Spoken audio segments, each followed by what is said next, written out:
I do want to stress this. There's nothing you can do outside of killing the black women we have right now that will make any significant change in our society. Once we see the root of evil, which is the black woman, we have to cut her out. You can't chastise her. You can't punish her.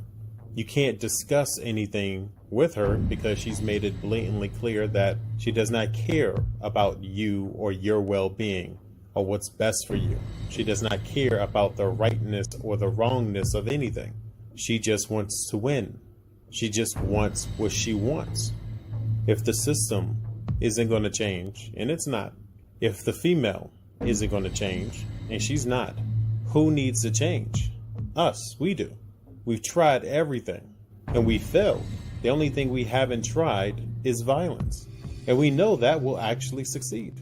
Historically speaking, it's always been the case. When you read the Bible, what does it tell you to do? Kill all the women. Take the younger females as your wives. That's how you rid the world of evil. That's how you control a population to the point where much of the evil within that population won't be passed down to the next generation. That evil doesn't pass from the father to the child. It passes from the mother to the child. And unfortunately, women create much of the environment that we're in. So all the negative things that we see in our environment, that came from this black woman. And what's awful, what's heart-wrenching, is that other races of women are starting to emulate the behavior of black American women. This can't be allowed to continue. If you care about making any kind of meaningful change, you got to consider killing this black woman. And don't do it in such a way as to prevent you from taking action. Don't wait for everyone to agree with you. There are times when you just have to be the first to do something, even though you might risk being the only one to do it, which I guarantee you will not be the only one killing black women, trust me. Those who've always done God's work, the Creator's work maybe, those people have always been ostracized. Never been the majority, they've always been the minority. They've always said the most unpopular things, even though those things were exactly what needed to be said. And in the end, they've always won. Are there going to be sacrifices and mortars and blah, blah, blah? Of course. Sure. But what side of history do you want to be on? Do you want to be on the side of history that empowered these hateful, evil black American women to do even more evil? Or do you want to be on the side of history that culled the herd of evildoers and brought order, sanity, and righteousness back to society? I know what side of history I want to be on. Even if I died the same day I started cleansing the land, I know what side of history I would be on. I did something good that needed to happen. Anyone that isn't going to kill a black woman is contributing to the destruction of our value system, of our society. They're contributing to the destruction of the next generation. When you refuse to kill black American women, you're saying yes to evil, yes to homosexuality and transgenderism being forced on children.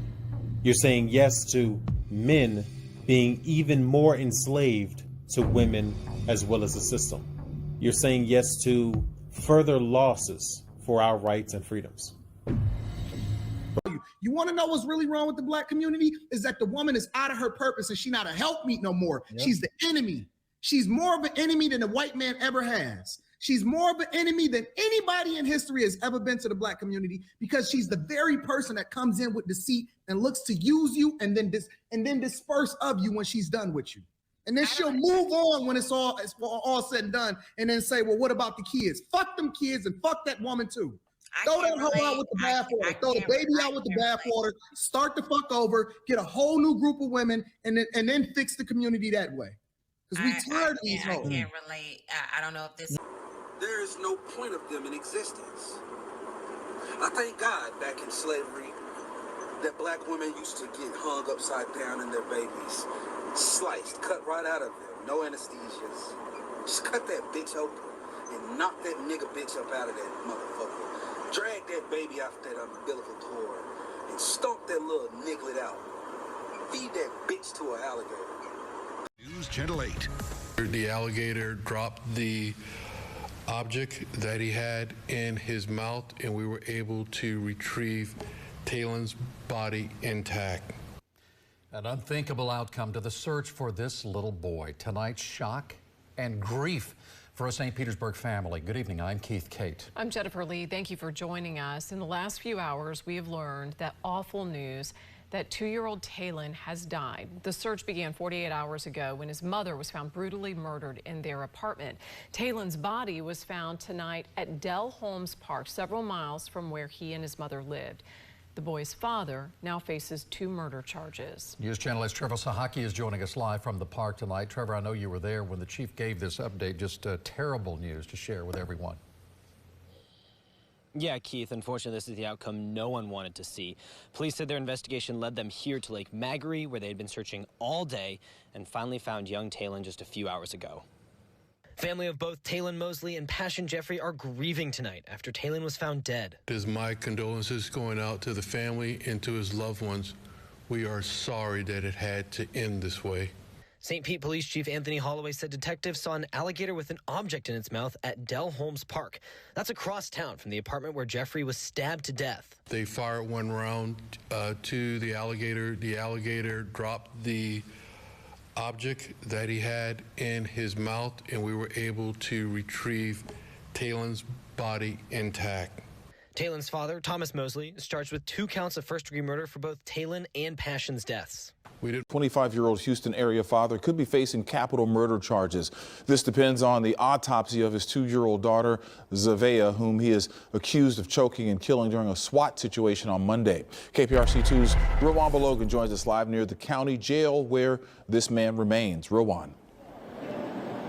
Keith, the prosecutor tells me if a medical examiner's office determines that the 2-year-old little girl died due to strangulation, they then will raise the suspect's charge to capital murder. DeAndre Flanagan wears a yellow jumpsuit with his hands behind his back in handcuffs as he appears for the first time in front of a judge. The 25-year-old charged with murder. Investigators say he picked up his 2-year-old daughter from daycare, went to the mom's job at Walmart, threatened her, then led law enforcement on a 30-mile chase with his daughter in the passenger seats without a seatbelt or car seats.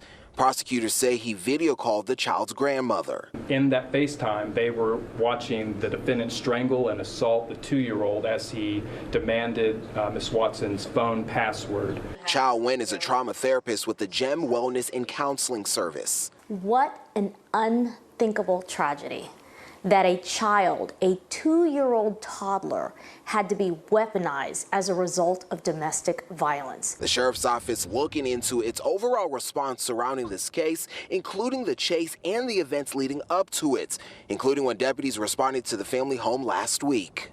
This happened in a 5-day span, starting Wednesday night. The criminal justice system, law enforcement, prosecutors, they are there to protect survivors. Protective orders are meant to protect you, not to hurt you.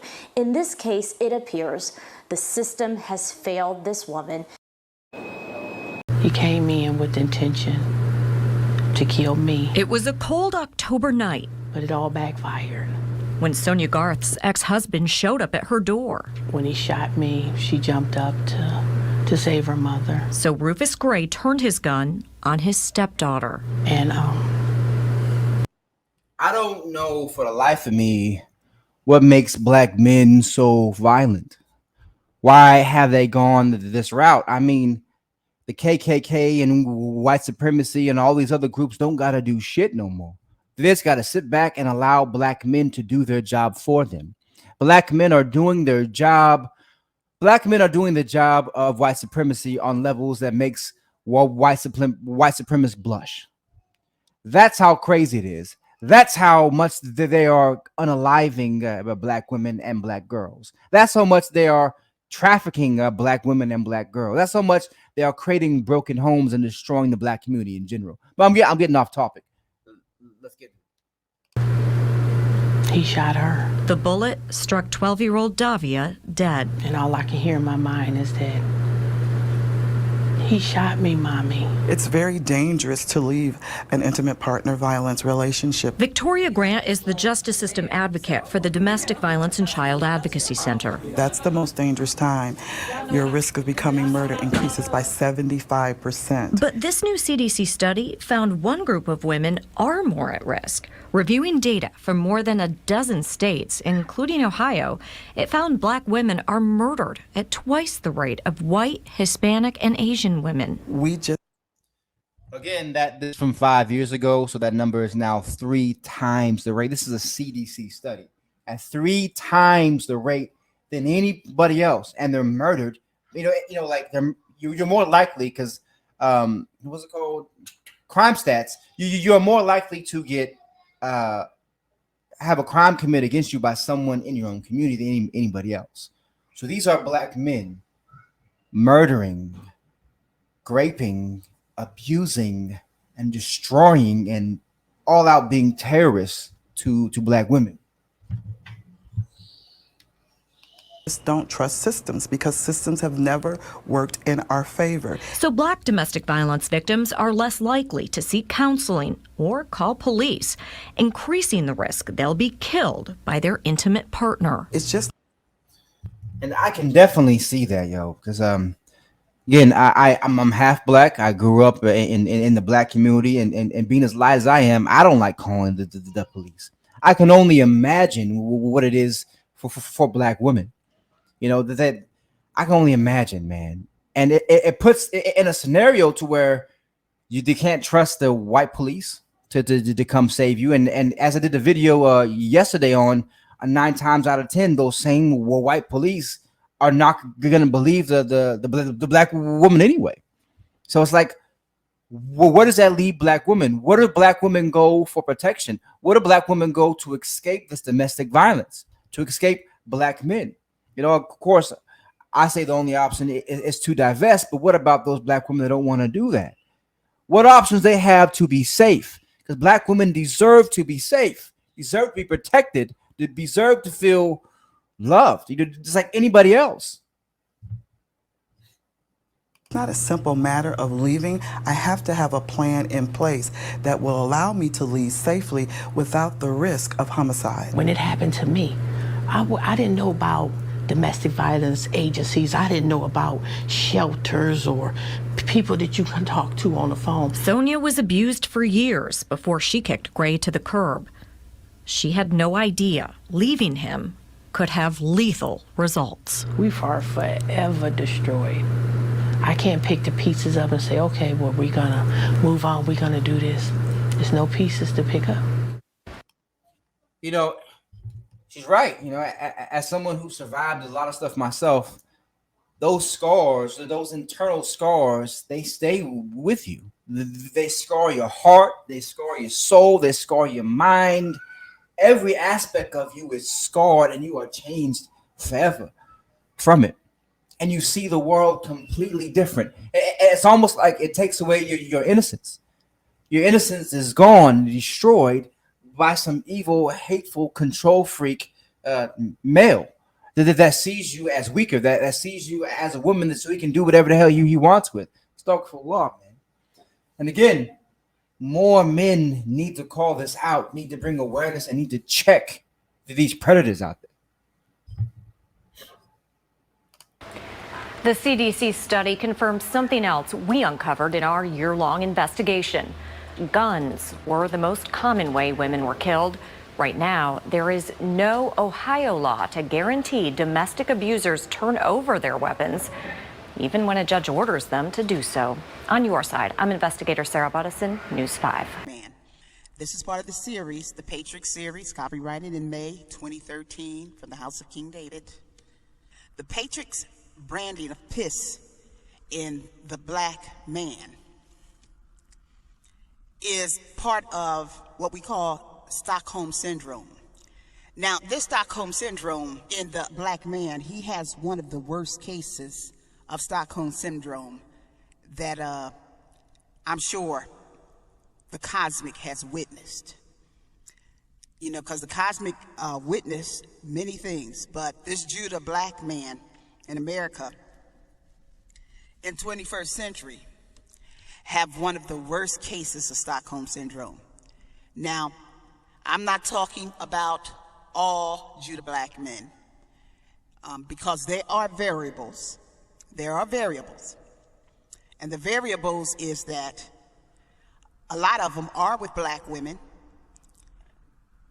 and a lot of them have been with black women quite a while. And so they don't suffer the same imbalance as those that have the worst cases of the Stockholm Syndrome. They may suffer some of the symptoms because they're human, and they have been under an extraordinary human infringement experience. And this experience would not leave some evidence of their slavery, captivity, and continued oppression in North America. For to say that it didn't touch them at all would say that they was not human at all. But what I'm focusing on today is the Patrix branding of piss in the black Judah man. Now, I hate to say black Judah because Judah is naturally, the Negroid, the Semite. But since the world is in such grand delusion, that's the only reason I say that, because the world is in such grand delusion of who the Jews are, even though they said they was converts. They never said they was Jews by birth. I'm talking about the Khazars. But the world in its grand delusion of white supremacy want to make everything white, and Hollywood helps brand that image of biblical characters being white, and then TBN brands that image to, this image and this curse is part of the Patrix of white male supremacy. Now, when we're talking about this piss branding, during captivity, they used to take some kind of hot iron, put it in fire, and they used to let it get real hot, and then they used to brand a mark on the captives, on black men and black women. And that mark would be the branding to the owner of the slave, his identification mark that this is my property, or to leave a record of where the slave came from. So he may have more than one brand mark on it depending on the owners. And then you can see a record of who owned them because they all had their own brand mark.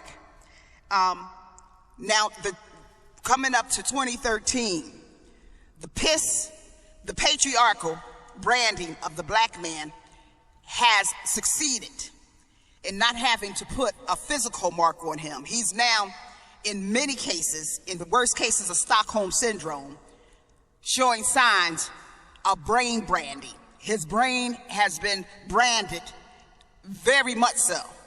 Now, me as a black woman can sit back and I can look at them, and their behaviors is very disturbing to me, because not only these real sad cases of Stockholm Syndrome in its extreme, and I'm going to tell you about it. If you listen to my Patrix, the secret to unplug the Patrix 1 and the secret to unplug the Patrix 2 really has identification of how the black man today mimics the Ku Klux Klan towards the black woman.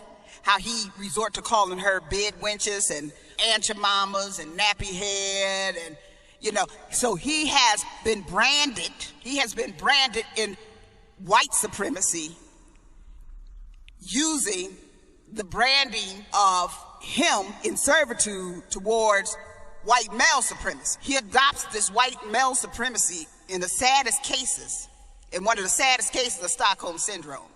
And in his mind, he's almost is like a split personality, like he has two different people in him.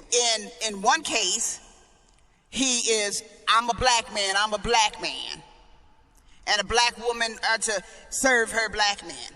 And in the second case, he's identifying with his oppressors 100% in the worst case of Stockholm Syndrome, calling the woman who gives him birth the same like his mother kind who gives him birth, bed wenches and aunt your mamas and whores and, trash. And he's the worst scenario. I mean, he's branded. I mean, in this case, Satan really moved his Patrix right in every move on this black man, because now he has this black man as the front line clanner against the woman seed.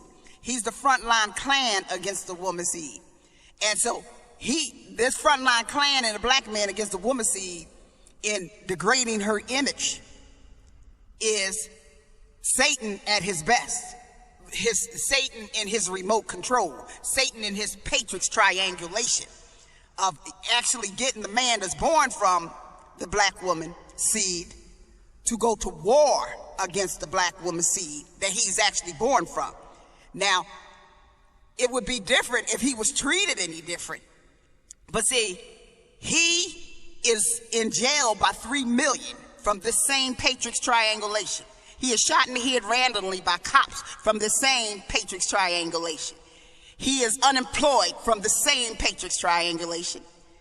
He has a short lifespan from the same Patrix triangulation.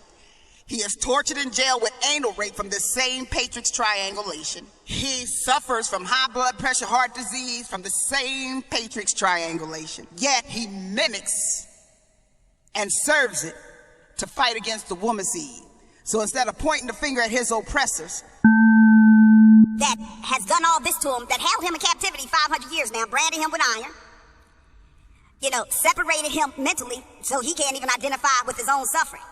Because he serves his masters that's caused his suffering now, and he sits like some little bitch, and he points the finger at the black woman all the time. I mean, any little thing he can point the finger at the black woman, he points the finger at the black woman all the time. He act like he's separate from this oppression. And he's really probably getting the brunt of it. But he won't point a finger at the white man or white woman. And if he points the finger, he points that once in a while. But he's 10 times pointing the finger at the black woman. He constantly has his finger pointed at the black woman. As far as he's concerned, the black woman is the worst thing God ever put on earth. Now, this is his piss branding. Piss is patriarchal indoctrination. He's been patriarchal indoctrination and subjugated. And this is his syndrome. It's a full-fledged Stockholm Syndrome where he identifies hook, line, and sinker with every brain cell with his oppressor so that he cannot even identify with the woman who preserved his life for 500 years, breastfed him, fed him, changed his diaper, ran for him in jail whenever he got in trouble. According to him, she's the worst thing on earth to him for trying to preserve and save his life. She's the worst thing that God could ever do to him. Give him this woman seed that has preserved his life 500 years under the most brutality the world has ever known in modern history. The brutality that's still going on. When you're talking about anal rape, that's Satan's signature. And the Patrix is the triangulation to make sure Satan's agenda is followed through. So now he has this black man in full piss insanity, because when he pissy, P-I-S-S, is patriarchal indoctrination, subjugation syndrome, insane. And then when he gets mad at a black woman, he gets an excited delirium. And he always then takes on the robe of the Ku Klux Klan, takes on the burning cross. Then she's bed wenches, whores, Aunt Jemimas, anything that the Ku Klux Klan would say, anything that his slave masters called her 300 years ago. He's branded in the brain to do their work now. Now, the thing of it is, in the 60s, he wasn't as branded. And that's why they resorted to the neural seizure or the murdering of Dr. King, Malcolm X, because their brains wasn't branded, see. Their brains wasn't branded. And so, if you understand, since 1896 to 1968, blacks was beginning to elevate. Their music, Shekinah, was high frequency, which means from an earth procession, they started moving towards their God status. And then integration came in. Now, a lot of people want to blame Martin Luther King for integration, but Martin Luther King was trying to just give blacks the most basic conveniences in America, because the extremism of this Patrix, trying to attrition blacks out of even their own breath, out of breathing or moving anywhere, it was so extreme that Dr. Martin Luther King pushed integration so that blacks can get a hotel room and go to the bathroom and wouldn't face this severe inconvenience to the point of, just shutting down black being able to function, period, in this society. Now, as for this integration, we saw Quincy Joneses and all them use an excuse of this integration to then do the cunnilingus of white feminism and then bid white women. And so a lot of black men, as they point the finger at black women, they point the finger at anybody who helped them. So they point the finger at Martin Luther King calls it. Martin Luther King didn't tell anybody to sleep with, women that was unlike their kind. The Bible says in the beginning, I will make one like your own kind. Look, after its kind, after its kind, after its kind, after its kind.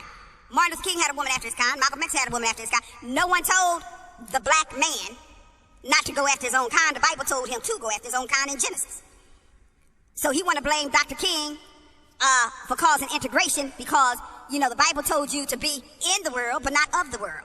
But you wanted to be of, in it, mimic it, be everything with it, and then to the point where this patriot's got the black man and a white woman so extreme that they talk about equality being able to murder the black infant through their sexual lust. So that's the equality. Well, we're equal now, so we can murder the black infant and trample his blood rights and make a mixed infant of bondage and trample and still over and over, trample the seed, murder the seed, steal the birthright. Oh yeah, black man, we can do it all because we're equal now. This is our equal rights, so let's have the equality to murder you off by our sexual desires and lusts. Let's murder that woman seed off. Let's murder your Judah nation off so that the baby's not born from the Judah woman but comes from me, and I give you all the sex you want and keep my legs open like Broad Street. And so, this is the ideal of the whole Patrix and the sickness of the Stockholm Syndrome and piss insanity of black men. He is now congruent with his Ku Klux Klan God. And he can claim to be an Israelite, a Christian, or this and that. I see them as little bitches. They stand on the side and all they do is point fingers at black women for any little thing they can find, worse than some gossiping old ladies. And the sad part of it is like Malcolm X told whites that they wasn't in a moral position to judge black people on anything. And the black man, at a 70% abandonment rate of children that's vulnerable, leaving his children on the front line. Leaving children at 70 and 80% on the front line. You can say he left a black woman, but leaving black children at 70 and 80% on the front line, then standing back, seeing himself as separate in his Klan and outfit, and some of them do have on garb, and pointing the finger in such bitch assness. Here was a man that left children on the front line. And he thinks he's in a moral position to point a finger at a black woman on anything. Because, see, you can't say that she left children at 70%. You can say it's both of their fault. But I'm going to say her holding down a nation at 70 and 80%, he's not even in a moral position to judge the raunchiest black whore walking the street. He's not even in a moral position to judge the raunchiest, nastiest black whore walking the street, okay? Because at 70 to 80% abandonment, he has no morality whatsoever, and he has no solvency to judge anything. Remember, this is a man who acted so pussyfied that for the last 40 years or 50 years, he told a black child to stand on the front line with his mother, okay? So, him pointing the finger at anything, I don't care what he pointing the finger at the woman's seed for. He is not in any moral position. See, he hasn't raised his sons. They haven't raised each other. Now, the Most High is a miracle worker. The Most High can heal him mentally. But until then, and some of them won't be healed because some of them going to hell for 10,000 years. Some of them will be examined for hell. And so until then, the ones that's capable of salvation and healing through the work of their ancestors, spiritual salvancy, we still watch them. And these are the men that the world knows, most of America knows, abandon their children at a 70 to 80% rate. And they stand at like little bitches pointing, like a little bitch hiding behind a rock pointing to a child and a woman on the front line, okay? This is the branding, the piss branding of the black Judah man. I want the exceptions. I need to see exceptions. You better start showing them. Your time is getting short. This is Mary Omni from the House of Kings.